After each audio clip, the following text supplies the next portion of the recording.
Yesterday we have discussed how to execute a Java program and what happens when your Java file is compiled. It is converted to a bytecode and it becomes a platform independent one, and that can be executed on any platform. So that makes Java really a platform independent language. And we saw how to execute the programs on your Windows. You will use a command prompt. You will simply compile this using this command javac hello world.java, and you run that with java hello world. And we did discuss about the platform in general, how the Java platform is arranged and how it leverages the operating system and its hardware. So this actually runs on a sandbox, and every application what you run in Java is run in Java runtime environment. So all the applications will use Java virtual machine to execute that. And Java virtual machine is available for every platform for many devices. Okay, and we discussed this point that it is widely used across the globe. It has the number of devices which use Java is more than the number of people on this earth. And we discussed about what JVM architecture is, how spread across, and how it actually. Your voice is breaking. My voice is breaking. Is there a problem with your connectivity? Maybe check if you have a good internet connection. Yeah. Yes, I feel that. Yeah, I have it. No, I feel that there is some lag in the internet connectivity. For that reason, maybe the voice might at times slow down. But there's nothing what I can do for it now.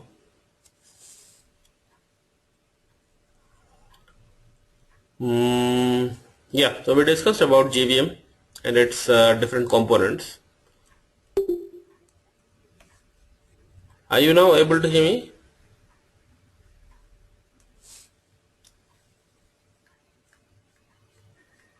Yes, now I am able to. Sure. Okay, thank you.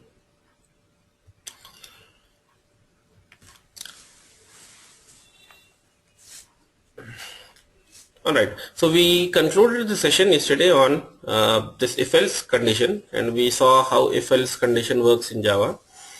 We will see what this switch is today, what you can do with this and how it works.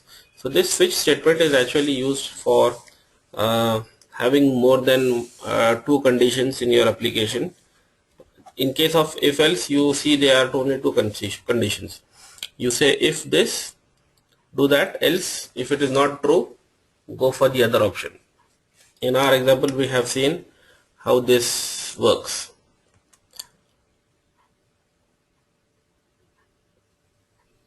Let me open this.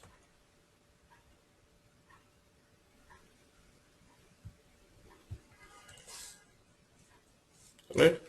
So we have used this condition if a greater than b, print this, else print this one. So you have only a condition which can be true or false.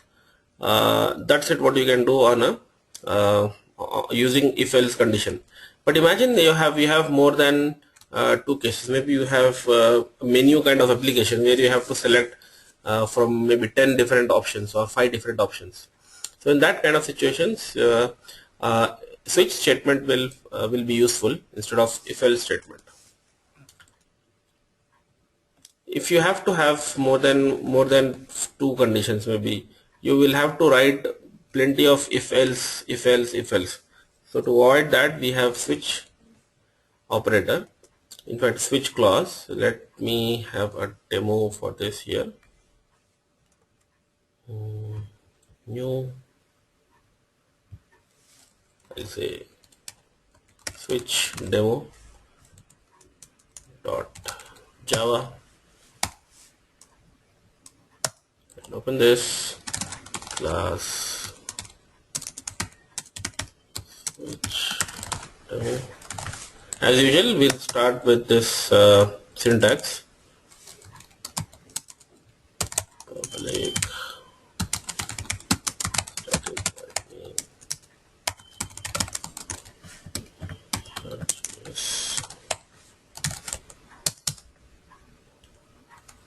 right. So as I told you, and if you have more than one condition, if you have more than two conditions to execute, you may have to write if some condition, then you will have write else, and then you will write if, then you will write else. So to avoid that, we will use switch clause. Switch statement will take an integer. You can take some integer, maybe I equals to some value. Okay, I'll take 0 for initial. I can use swi ch like I. Then I can write some cases. Case 1, print line 1 is executed.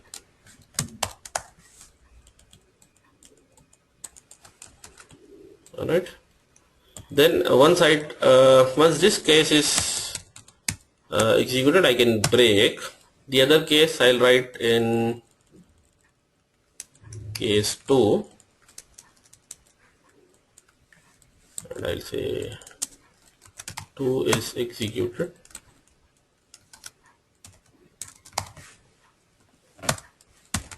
Break. Alright. Case 3.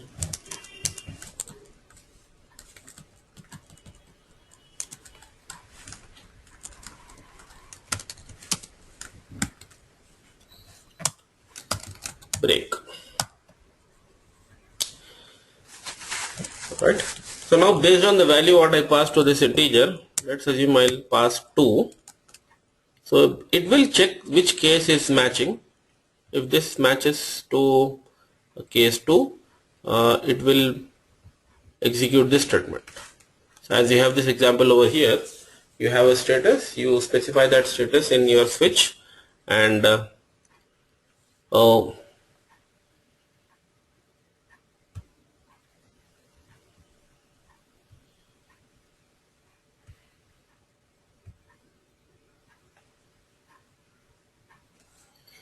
alright, so this is the example what I have done with quiz. I have written 3 cases, and you can have more than that kind of cases also. Case 4. So this is a menu driven kind of application where you have to select from multiple options. Hello, Aman. Yeah. Sorry, I cannot see your screen. Alright, I'll share it. Now can you see it?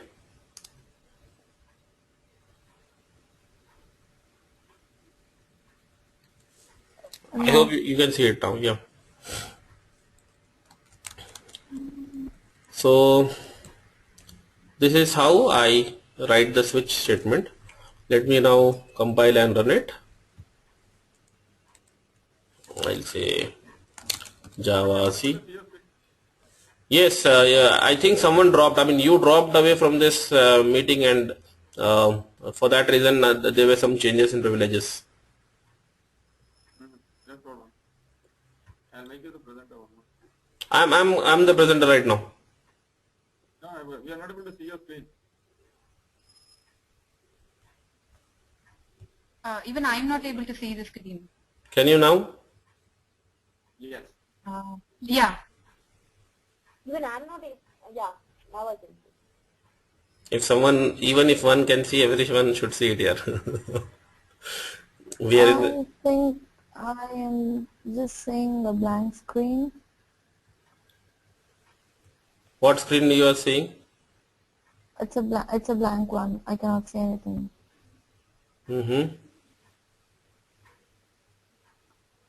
I think you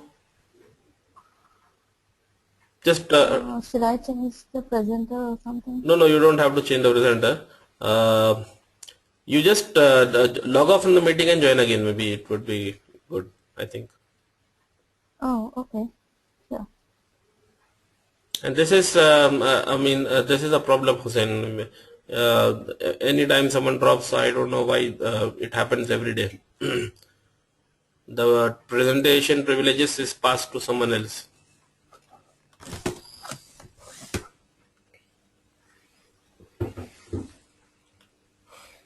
Alright, the others, I think you can see my screen.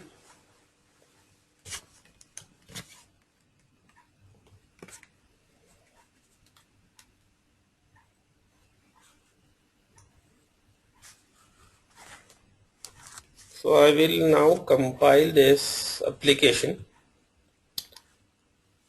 I'll compile switch demo.java,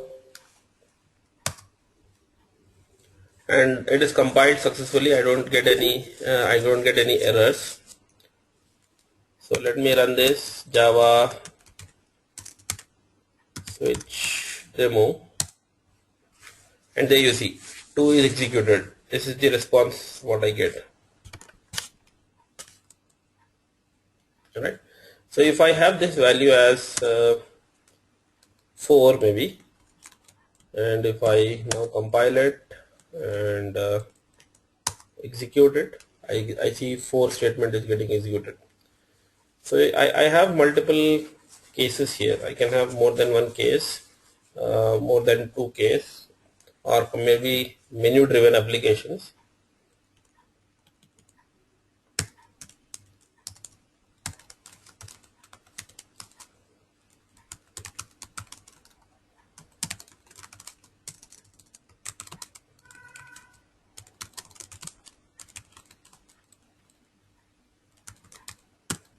Alright.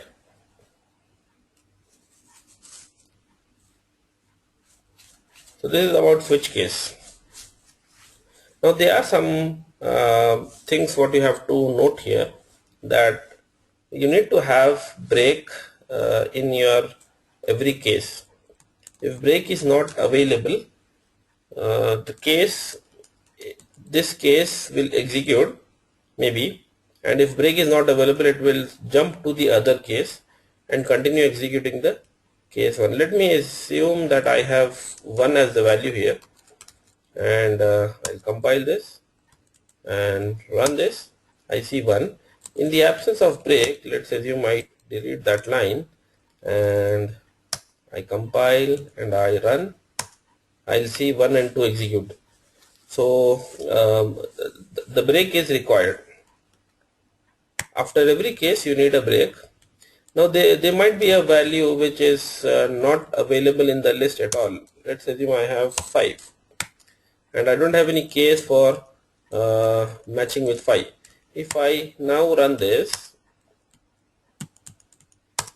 I'll see nothing is executed. So in that kind of scenario, I can have a default case. Default, I can say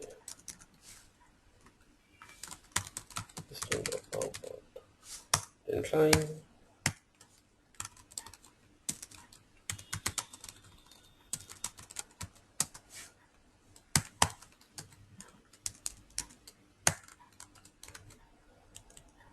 and there you see default case is executed, and it's not required to have a break after default,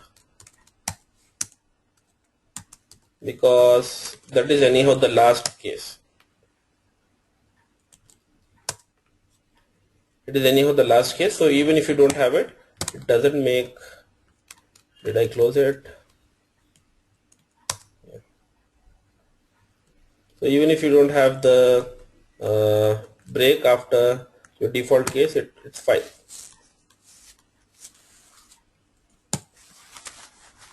Alright.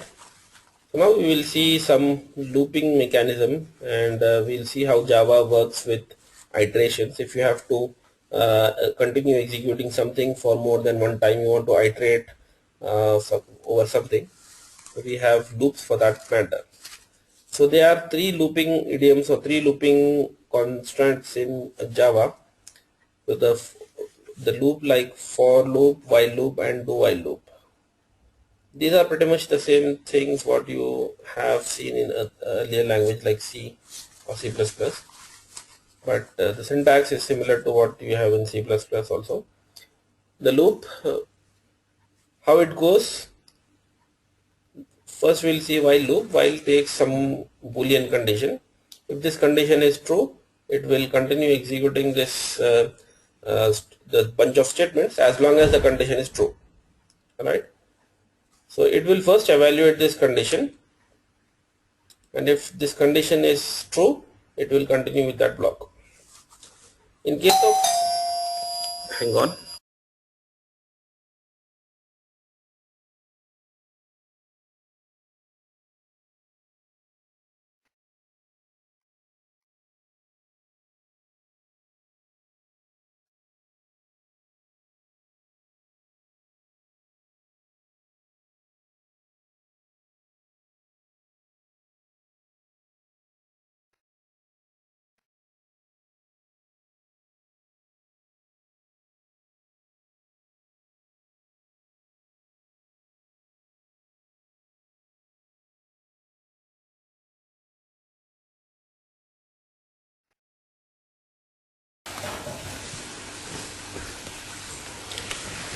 alright, let me continue with this.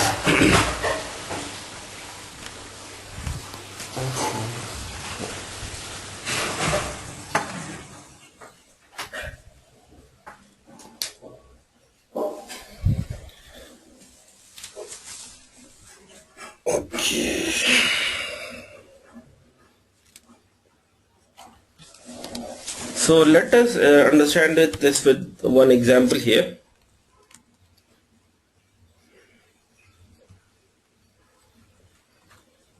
I'll write loops demo dot java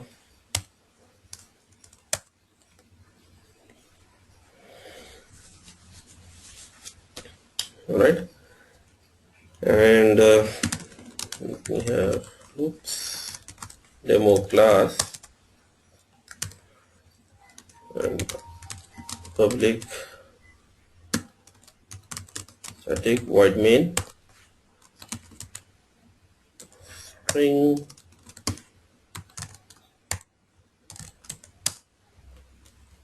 Alright, so for a loop, again I'll take a looping variable. Let's assume the int a equals to 0, and I'll say while a is less than 10, system out print line. I'll simply print a here and say a plus plus in the next statement, in the next line. So this will hang on, I get some interruptions.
Alright, let me continue now.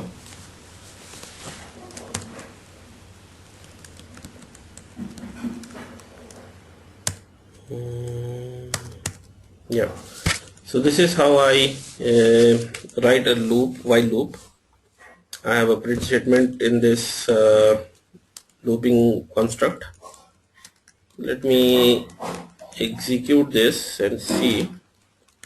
Java C loops demo.java. It's compiled without any errors. Right, there you see. So I get iteration from 0 to 9, and as long as this is less than 10, it will continue this loop. So this is quite simple. You will take one looping variable, initialize, we'll call it as looping variable. Alright, then you will have a condition check,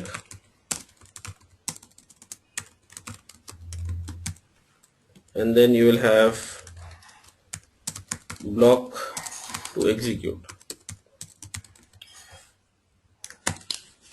Right. Similarly, if you have to use, we'll see an example of do while.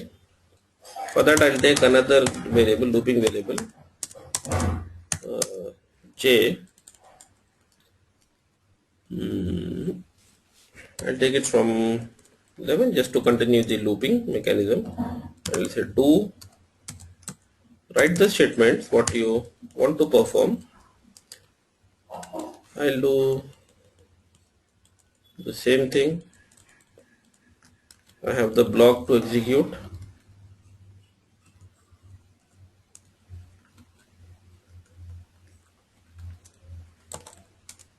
Alright, and then I'll have to iterate. I'll say j plus plus, and then lastly I check the condition while j is less than 20. So j starts from 11. I'll say print j plus plus. There you go. I'll compile this, I'll run this. So this is from the first 9 iterations. In fact, 10 iterations from 0 to 9 is from while loop, and these iterations 11 to 19 is from do while loop. So this is how you write your looping mechanism. You have to ensure that you have these 3 things done in your loop. Firstly, initialize a loop variable, a looping variable. Check the condition what you want to perform, and then execute it. Now there is a difference between these two loops. Let's assume that I have a false statement here. A is 11, and I check the condition saying while A is less than 10. So this condition is not going to meet, and this will be false. This loop will not get executed. So I'll not see anything. So let me compile this and run this. So I see that the first loop, the while loop, is not getting executed. If I do the similar thing here, let's assume I'll say j is 21. Alright, and this condition is definitely not going to match because j is less than it's in fact greater than 20, and the condition is checking whether it is less than 20. If I compile this and run this, you will still see that once the iteration happens, it does the iteration once even if the condition is false. Alright, so this is how the looping construct do while is different from while. That will execute the statement, it will execute the block at least once. It will execute the whole block. It will execute this line and it will say j plus plus, and then it will check j is less than 20. Okay, the condition is false, so it will stop iteration. Alright, and then lastly I'll see about the for loop. for. Now in for, the good thing about is you will in one statement you can write all the three requirements. You initialize the looping variable in I equals to 0, separate it with the semicolon, and then perform the condition what you want to check, I less than 30, separate this, and then say I plus plus. Alright,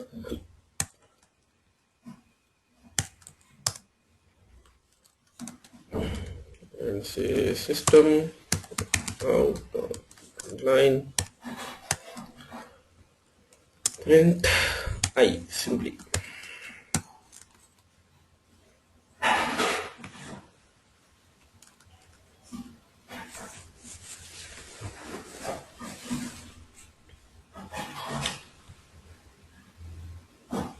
Alright.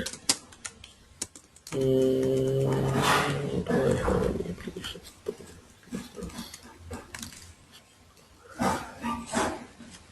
So this is how you work with your for loops.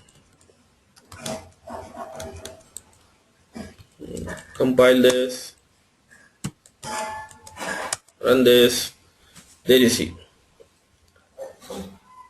So yeah, I started with I equals to 0.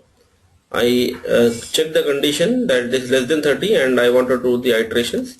So it will continue doing from 0 to 29, and this 21 is from this loop. So there are three loops discussed in this example. Now where to use while loop, where to use do while loop, and where to use for loop. The idea is quite simple. While loop is executed or it's used whenever you have to do something as long as that condition is true. It's quite simple. Do something as long as it is true. Continue doing it. As soon as it is false, it will stop the execution. Alright. So that is about while. Do while also has a similar purpose. Do while also checks the condition, and it will do as long as that condition is not true, but it will at least do it once. So there are cases where you want to do something at least once, even if it's not iterating for expected amount of times. So in these kind of scenarios you will use do while loop.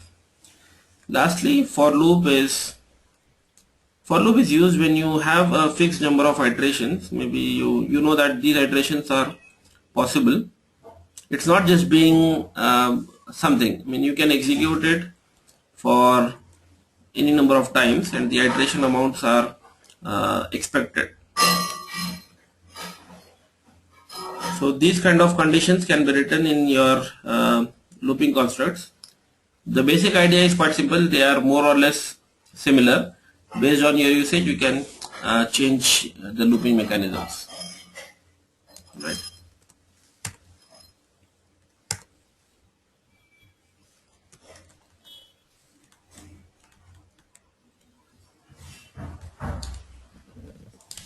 And in your loops, you can use the statements break to break the iteration, just like you have used break in case of switch, where it breaks the control. Similarly, you can use the break in your loop.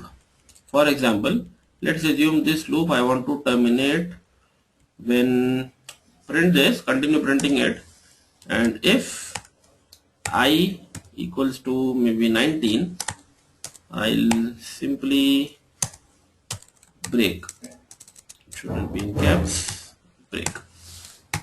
So what happens? It will terminate the loop and it will come out of the loop.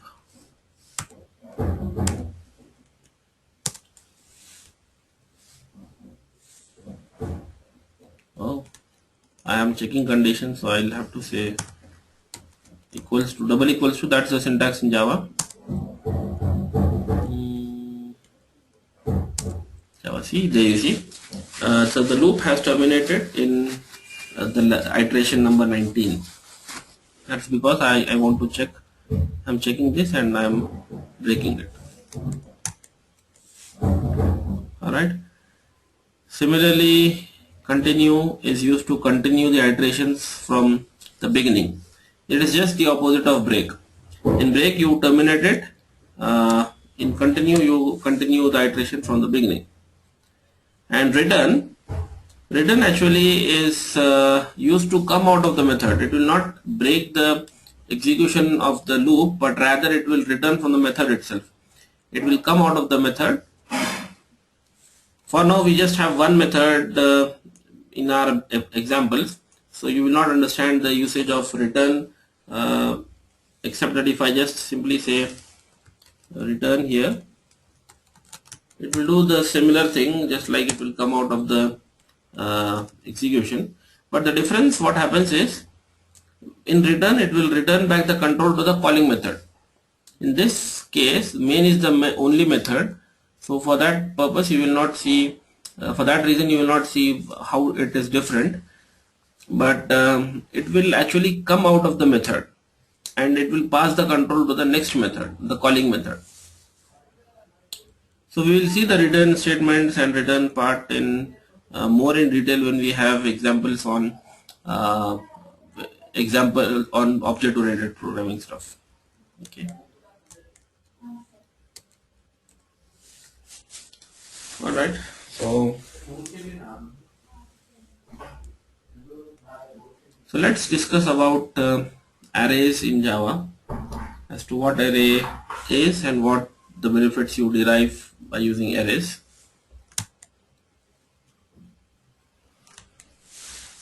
So array is fundamentally used for having more than one element of same type. Right? You can have a container kind of thing, an array, which can hold multiple elements of same type. And what is the good thing of using array is you can perform some collective operations on more than one element. For example, you can have an array of integers. So this is an integer array. Alright. You can have array of primitive data types, any of the primitive data types like characters or long or a boolean kind of thing. Alright. Apart from that, you can have arrays of objects, like in this case we have arrays of strings, and you can also have arrays of your custom defined objects, like if you define some class like person or anything, so those objects can also be part of an array. So when you create an array, you will establish it of some length, you will define some size, and after the creation of this array, the size is fixed, the length is fixed. Fine. So let's take some examples of arrays in our application, and a class array demo.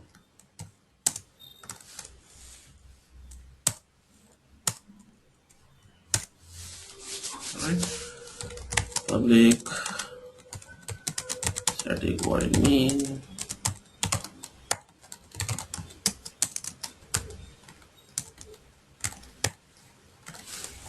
Now if you happen to notice that we already started using arrays in our application without our notice, this is an array.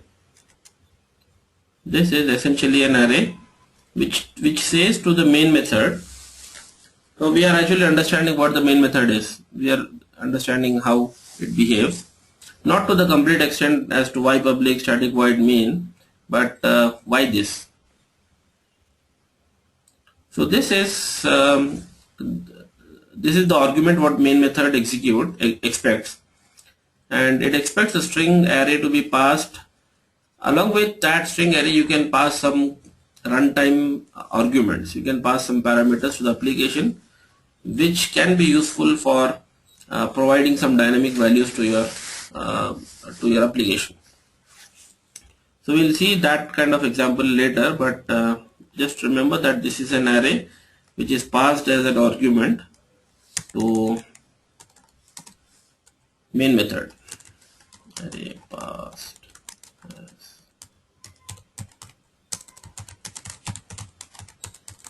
right. Let me save this with the name array demo.java. Fine. So how do you declare and initialize arrays? In case of primitive data type, you declare it like int a equals to, this is the declaration we saw, and a equals to 10. This is the initialization, right? This is how you declare your primitive data types. Whereas in case of arrays, you declare it with this strategy. You declare that it is saying int array whose name is a, or there is another type of declaration which is also acceptable in Java, saying int b array, right? So you can actually provide these square braces both on the type side and both on the variable name side. Okay, you can declare an array now using any of this mechanism. Let me use this one first. And the way you initialize is you will say new, okay, it's a new int array of size 10. I'll say 4. 10 is a big number, I'll have to populate that. Okay, so this is, a equals to new int of 4. Now declaring the size is mandatory in when you create arrays.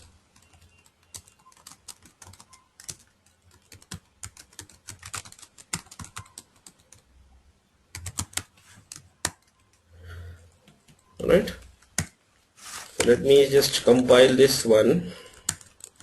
See, for now it will not do anything, but it will not throw any errors. Is just you want to see the syntactical correctness of this code. So I'll simply I simply compile it. Now this is how I declare and initialize. I will say this as array declaration, right? And this is initialization, or initialization itself. This is initialization itself.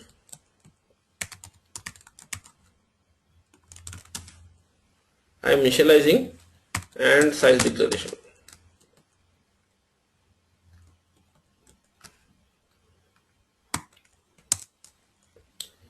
So right now I have the array created. I have the array created, but do I have any values in that array? No, because I haven't specified a value. So till now what happened is, I'll just take this application. Alright. So far what you have done is you have created an array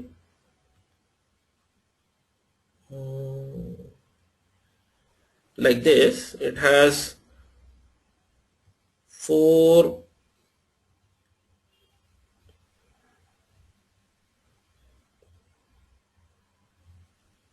it has sections for 4 elements like this.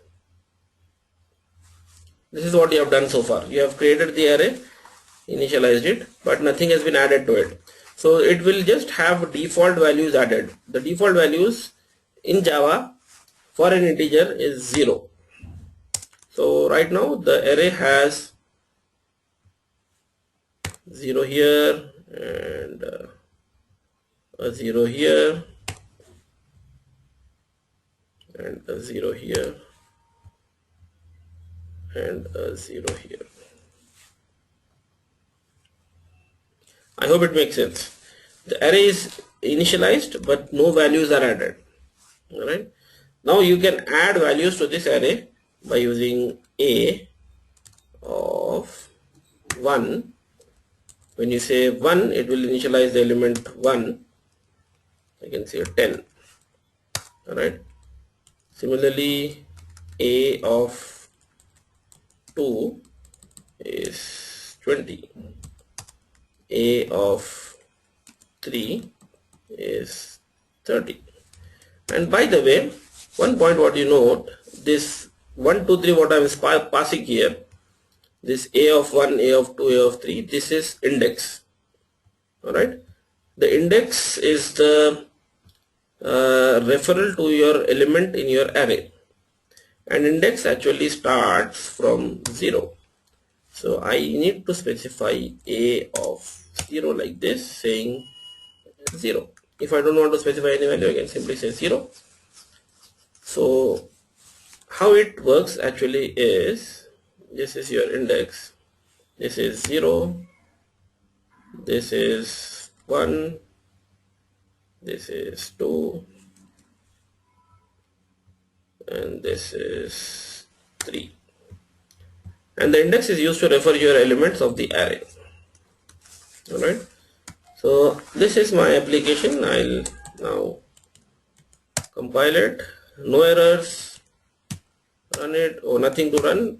Even if I run, it will not display anything because it is just doing something.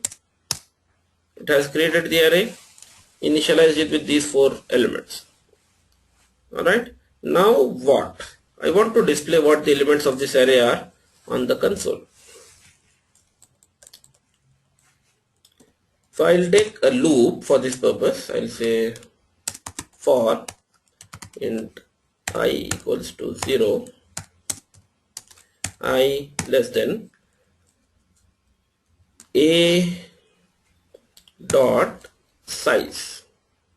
So if I say a dot size, it will get the size of the array. In fact, I can say length of the array, not size. Length of the array. Alright. And I'll say I plus plus. This is the iteration what I'm doing.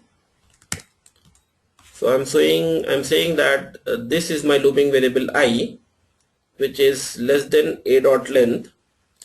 I want to see if this condition satisfies. As long as this is less than a dot length, I plus plus, and simply say system dot out dot print line a of I. What this I is here? It is the index.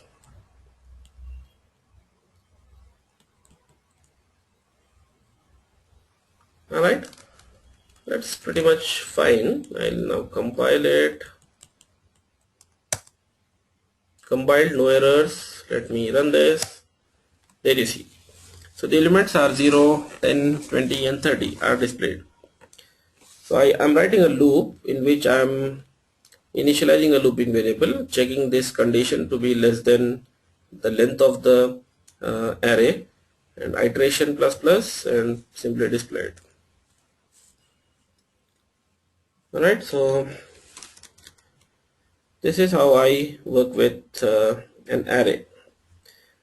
Alright, you declare the array, initialize it with the size, and initialize the first element and second element and third element, so on and so forth. Now there is one more way of initializing array, is by using initializer list. For that purpose, I'll take a string array, string names, and I'll take this like this here. We have seen one example of this declaration where you have array declaration on the left side and the name of the variable. In this example, I'll take the name like this and names like this. It's different, and I'll initialize it with an initializer list. So I'll have strings. I'll say Ravi, Radha, Hari, so on and so forth. So I have a list of variables which I am initializing. Alright, this is a static list. Alright, and for that reason I'll not have to declare it using this construct. I'll not have to say a new of string array, because I'm not directly specifying string elements, and I don't even have to specify the size because the size is already mentioned in the list. Fine. So this is declaration and initialization in one step. Initialization one step. Alright, sounds good. Now for this loop I'll write another looping construct similar to what I have done there, but I'll change the variable name here. I'll say j is less than names dot length and j plus plus print names of j. Right, compile this and run this. There you see. So I have these 4 names as well displayed on my console. This is how I use array in my applications. Alright. If you feel that I am a bit fast with these examples, once you have the recording you can slow the videos and look at couple of times, maybe 2 times, 3 times, and you'll understand as to how the flow is happening. Alright. Yeah. So there you see we have a character array here, and you have plenty of characters done. Now there is an array copy method which is being displayed in this slide, that you can use an array copy method to copy data from one array to another array. Right, and the syntax goes like this. I mean, this is the syntax of the method. This is the method which is available in system class. Public static void array copy. You have array source, object source, where you are copying. So I'll say copy from this array, copy source which point. POS actually says which point it has to copy, and destination of the array, you specify one destination and destination POS and say length.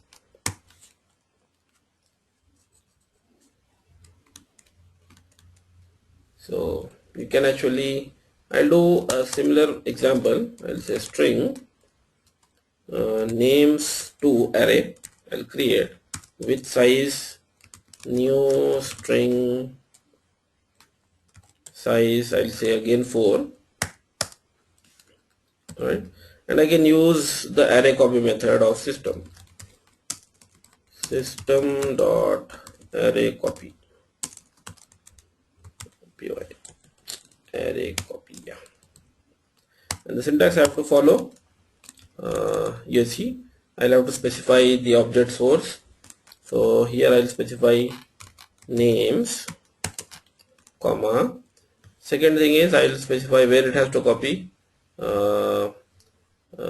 source POS.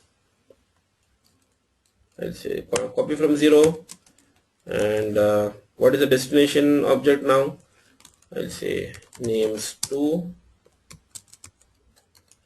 and copy to 0 then 4. So if you don't understand what actually this method stands for, or if you ever have to understand what a method in your API does, we'll again come to that point in our later discussions, but let me come up with one documentation in Java which will help, which will make your life easier. So which is this is, I mean, in our future discussions we'll definitely be using it a lot. Java docs, I'll say Java docs. Search for that in Google. You will see Java AC docs. Alright, and on the top left you have package. If you don't understand anything of this here, it's not a problem. We'll again have this discussion later on. I'll have lang package. On the bottom left you have class called system, and here you have all the methods.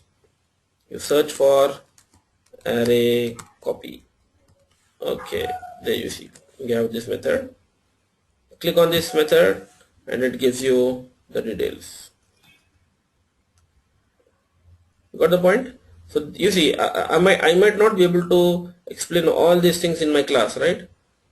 This is big stuff. It is pretty much, yeah, this is big, right? And if I do explain of every method this much, if I talk on every method, you just imagine how many number of classes we have. We have thousands of classes. In Java 5, Java 6, we had some 6,000 plus classes and interfaces. Okay, and the methods, maybe it is more than 30,000, 40,000. It's highly impossible. So it's not expected from anyone to do that, but rather you will have this documentation to understand what a method does. All right.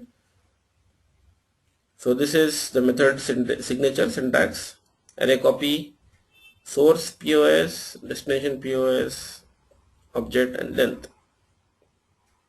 All right. The source array, the starting point in the source, the destination, starting point in the destination, number of elements to be copied. So I'll say starting point is 0, start from 0, copy till 0, in the copy the what is a destination also start from 0 and copy 4 elements.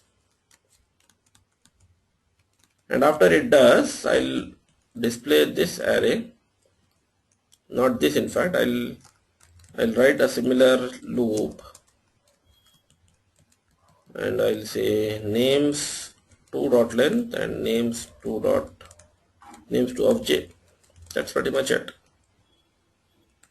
Let me, I have compiled a couple of times here. Compiled.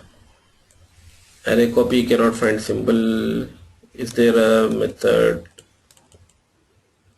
Yeah, there is. This C is not in caps. So typo here.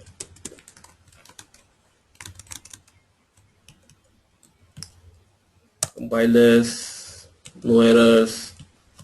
Run this. It's done. So there you see the array of these elements is copied to this array. That's pretty much it. Yeah.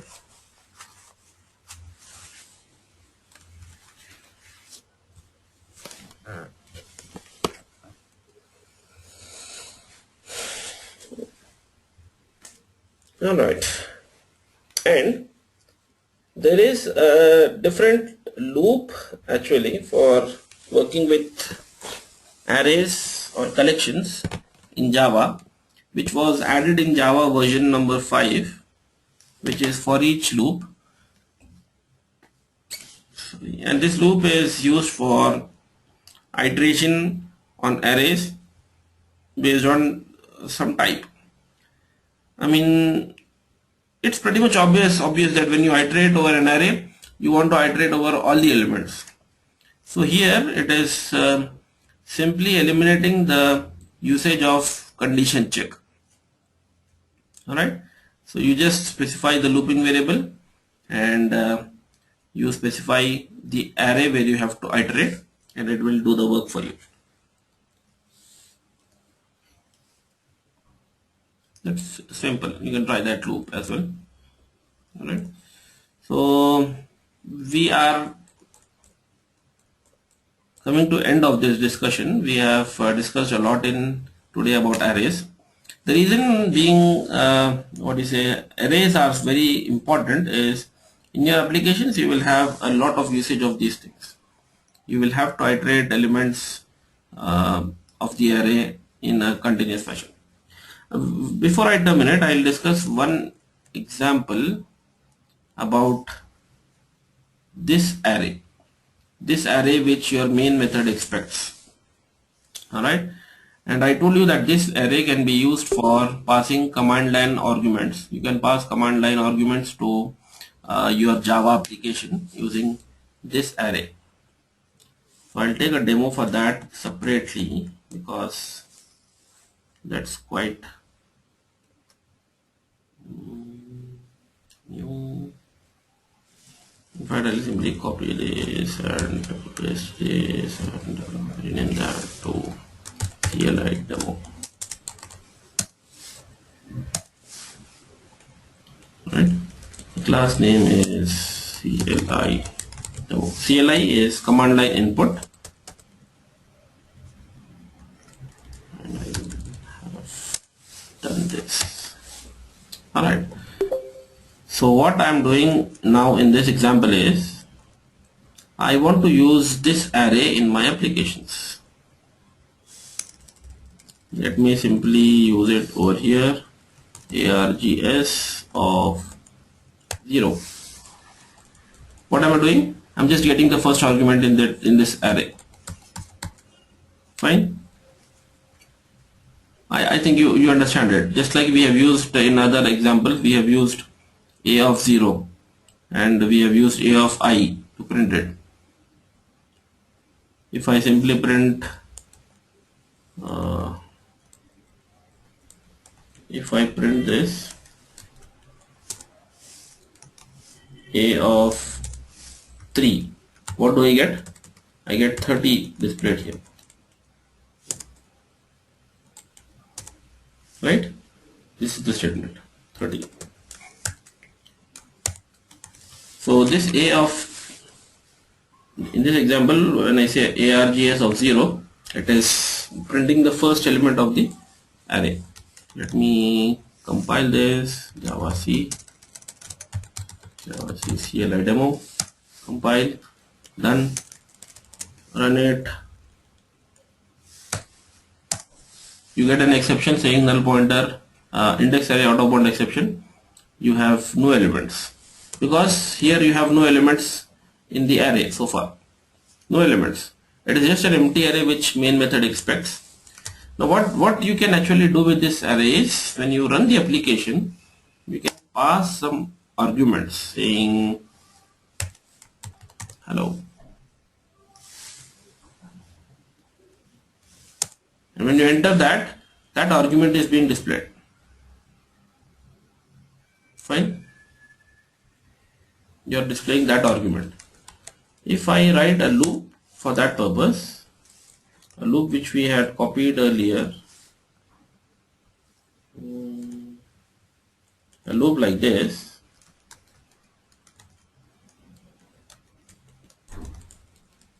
I'll say args dot length and display args of j. What I can do with this is I can take any number of arguments to my application. Let me compile this and run this. Hello world, this is Java programming session, and there you see it is taking that value and displaying it individually. So every word is one different string object, and that string object is being accepted here and it is being displayed.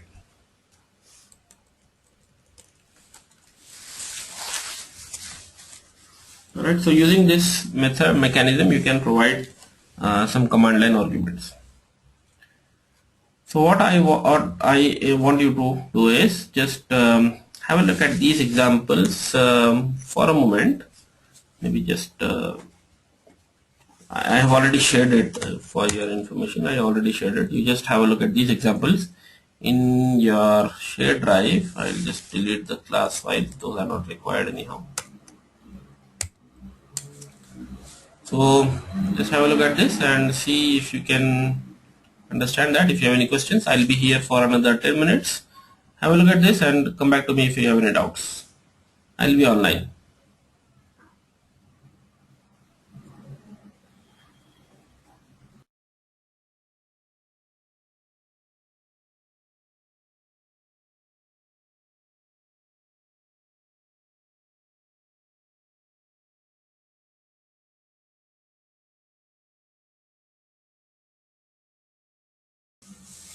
Alright, so are there any questions from anyone? Just let me know.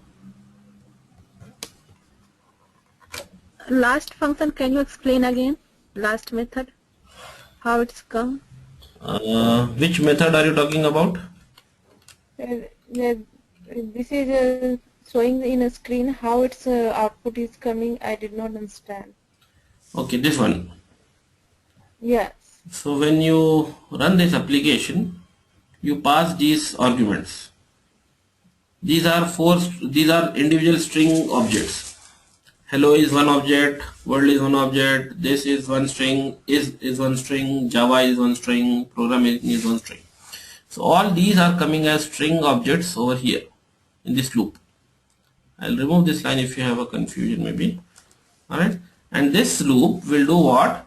It will take the arguments in an array format. All those all arguments what I have shown you, all these arguments are taken as one array. Right, let's assume you have the array like this.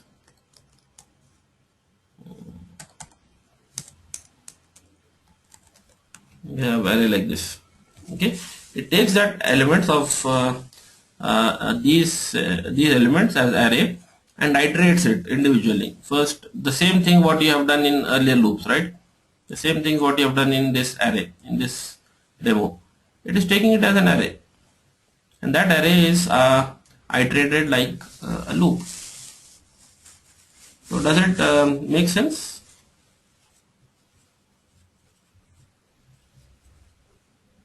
It was Savita. But where is defined this hello world in the Java programming session? Sorry? Where did I define this? Where it is defined? Yes. Yeah, I am giving it here, right? This is my input. You can write anything. Okay, okay. Just a second. You can write. Okay, what's wrong? You can say Java CLI demo. This is not a good session. And okay, I deleted that. So let me compile that first. I deleted the class file, right? There you see. The first array object repeating twice. That is because I did not This save is this. not a- No, I did not save this. Let me save this now. Run this. There you see now it's gone. Oh, okay. Because I had mentioned the print statement earlier, if you remember. Oh, right. Okay. This is Savita, right? Oh, this is Priya. Priya. Okay, fine. All right. Fine. If you have any more questions, just let me know. We will just pause. We'll pause for here. Pause for 10 minutes and continue. We'll terminate the session after you are done. It's just like you have to go through these examples and a break for you maybe. Is it necessary to put the arguments in main method? Sorry, come again. Is it necessary to put the arguments in main method all the time? No, not necessary to pass every time. It is as per your requirements. Now, did we pass in earlier examples? Did we pass anything to the main method? Yes. No, we did not pass. So it was not necessary, right? If you have to pass some input, you will use this method. You will use this mechanism. All right, makes sense. Okay. This is Priya again. Okay, this is Savita. Fine. Yeah, sir. Yes. All right, good. Fine.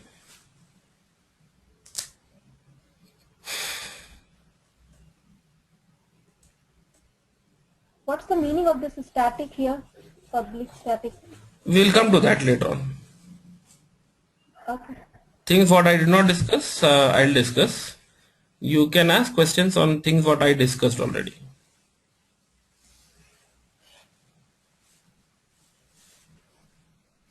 We have lot more ground to cover. We have to cover many more concepts of this. So you will understand this why is public, why is static and all later. So is this more of a core and advanced Java class, or? Why do you have that doubt, by the way? No, will you be going into Java UI later? Or? Yeah, definitely. When we cover the advanced concepts, we are going to cover the UI part as well. Not UI in, Oh, yeah, sure. We'll see few more topics on UI as well. And we'll also move to advanced concepts of enterprise part of Java. okay.